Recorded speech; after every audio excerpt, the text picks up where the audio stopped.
Première question à se poser, comment définir évidemment l'objet du marché? Plus précisément, comment prendre en compte les préoccupations environnementales dans l'analyse des besoins?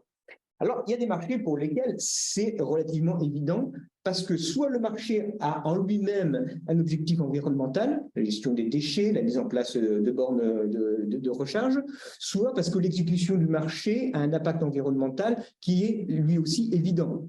Lorsqu'on réalise des travaux, on sait qu'on pollue, et lorsqu'on achète et fait rouler des véhicules, on sait qu'on pollue. Mais il y a des marchés pour lesquels c'est beaucoup moins évident, et ce sont principalement les marchés de services. Il y a une prestation de services intellectuels, la pollution, on sait qu'elle existe, on sait que ça va générer forcément une problématique environnementale, bien moindre, mais qui va exister. Alors comment on fait pour se dire, écoutez, si on veut travailler sur l'ensemble des marchés, eh bien, il faut se poser, je dirais, les bonnes questions. Est-ce qu'on va demander des remises papier ou des remises électroniques? S'il y a du papier, est-ce qu'on peut imposer le papier recyclé? Si on doit se voir, est-ce qu'on privilégie la visioconférence ou on demande du présentiel? Est-ce qu'on peut mieux noter ceux qui disent qu'ils vont venir par train que ceux qui disent qu'ils vont venir par voiture? Pas si évident que ça, je n'ai pas le temps de m'approfondir sur la question, mais ça peut poser quand même des problèmes en termes d'égalité. Se poser les bonnes questions, et pour se poser les bonnes questions, le plus souvent, il faut se faire aider. Et il faut se faire aider de manière là assez classique, par un assistant à maîtrise d'ouvrage, par quelqu'un qui a des connaissances suffisantes. On reprend, c'est un peu le fil conducteur de ce webinaire, l'achat des minibus.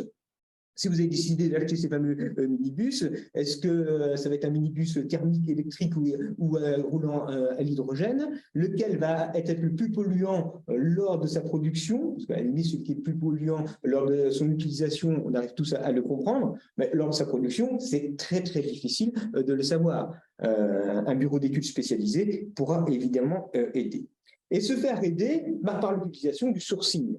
Le sourcing peut porter sur la meilleure manière de tenir compte de la problématique environnementale. Vous pouvez avoir des idées, mais vous ne savez pas si votre idée est pertinente.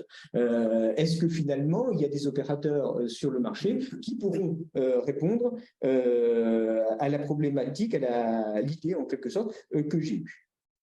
L'exemple que je peux vous donner, c'est l'exemple de la reconstruction d'un lycée avec une collectivité qui a eu l'idée de faire un sourcing pour se dire, mais finalement, est-ce que je ne pourrais pas reconstruire le lycée avec les matériaux issus de la démolition du précédent lycée? Et il est apparu que c'était globalement possible, mais qu'il y avait des bémols, des impossibilités qu'on ne pouvait pas deviner. Par exemple, il s'avère que le carrelage est extrêmement difficile à réutiliser.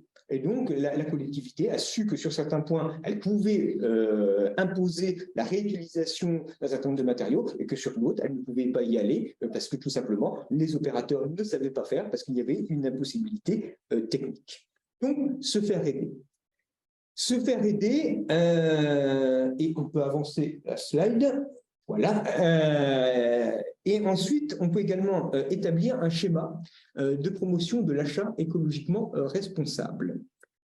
Il y en a un qui est bien connu par les grosses collectivités ou les grands acheteurs, quels qu'ils soient, c'est le SPASER. Le SPASER, le schéma de promotion des achats publics socialement et écologiquement responsables, qui est une obligation pour tout acheteur public qui a au moins 50 millions d'euros hors taxes d'achat annuels. C'est depuis le 1er janvier dernier qu'ils sont obligés, ces collectivités, ces acheteurs, quels qu'ils soient, d'avoir ce schéma. Alors, c'est un schéma qui va tenir compte d'un certain nombre de choses. Je ne parle que de l'aspect écologique puisque c'est le sujet d'aujourd'hui, mais qui va viser notamment, nous l'avons souligné, à promouvoir l'économie circulaire, à réutiliser, c'est un peu l'idée qu'on avait avec le lycée, à réutiliser déjà l'existant. Et il y a un certain nombre d'indices qui sont posés, des objectifs qui sont posés. En réalité, le grand intérêt du SPASER, c'est, je dirais, d'inciter la réflexion et d'arriver à créer un outil qui va pouvoir être utilisé par l'ensemble des services en interne. Alors, ce que j'ai indiqué à la suite, c'est que les schémas peuvent être établis volontairement en dessous de 50 millions d'euros d'achat annuel. Évidemment, chaque collectivité peut le faire. Nous l'avons vu chez certains clients. Et c'est vrai que ça permet vraiment, je vous dirais, j'allais dire sensibiliser, non, c'est plus fort que ça permet vraiment d'avoir une réflexion en interne sur comment on peut s'y prendre et, je dirais, de mettre des procédures internes permettant d'atteindre cet achat écologiquement responsable. Donc, définir l'objet du marché, je dirais, de cette manière, on va revoir tout à l'heure d'un point de vue technique un certain nombre de points, mais il y a une ligne rouge à ne jamais franchir, puisqu'elle est rouge et que quand elle est rouge, on n'a pas le droit d'aller au-delà, c'est de ne jamais aller au-delà de l'objet du marché. Vous commandez quelque chose, encore une fois, l'objet premier, c'est d'acheter. Donc, si vous pouvez acheter le plus écologiquement possible, c'est formidable, mais vous ne faites qu'acheter. Donc, vous ne pouvez pas régir quelque chose qui ne concerne pas cet achat. Et ça, c'était posé depuis longtemps par la Cour de justice de l'Union européenne, et notamment dans son arrêt du 4 décembre 2003, qui concernait une fourniture d'électricité issue de sources renouvelables. Et il y avait quand même un critère formidable à 45%, ou particulièrement fort, qui portait sur la capacité des soumissionnaires à produire plus d'électricité verte que la quantité nécessaire à l'exécution du contrat en cause. Et la Cour de justice dit, ben non, ce n'est pas possible. Vous pouvez mettre un critère par rapport à ce que vous avez acheté, mais par rapport à un critère par rapport à ce qui sera utilisé en dehors de l'achat public en cause. Même chose, et c'est encore la Cour de justice de l'Union européenne qui a posé ce principe parlant, parce qu'évidemment il y a d'autres arrêts, sur la fourniture de thé et de café. Est-ce que je peux exiger que les produits fournis soient issus du commerce équitable? Oui, dans le cadre de mon marché. Mais est-ce que je peux faire en sorte que tous les produits commercialisés par le soumissionnaire soient issus du commerce équitable?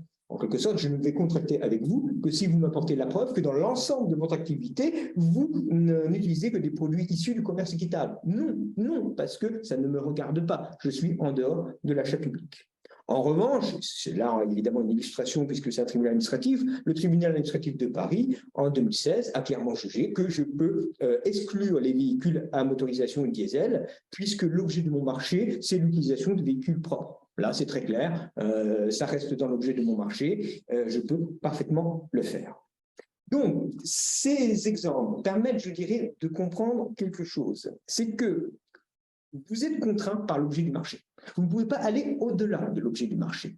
Donc, si vous voulez, je dirais, avoir un axe d'action plus grand, il faut que la problématique écologique soit dans l'objet du marché. Reculer la ligne rouge. La ligne rouge est là, elle ne vous permet pas de faire grand-chose. Est-ce qu'en modifiant l'objet du marché et en faisant que cet objet soit écologique, vous ne pouvez pas dépasser, mettre un petit peu plus loin cette ligne rouge? Donc, il faut intégrer, si possible, au sein, je dirais, de l'objet, un objectif écologique. L'exemple que je peux vous donner, c'est par exemple les fournitures de photocopieurs. J'ai besoin d'acheter des photocopieurs. OK, mais si votre objet du marché, ce n'est pas acheter des photocopieurs, mais c'est procéder à l'achat de photocopieurs à faible empreinte écologique, ce n'est pas la même chose. Vous comprenez bien que l'objet photocopieur à faible empreinte écologique vous permettra beaucoup plus en termes de protection de l'environnement que le simple objet fourniture de photocopieurs.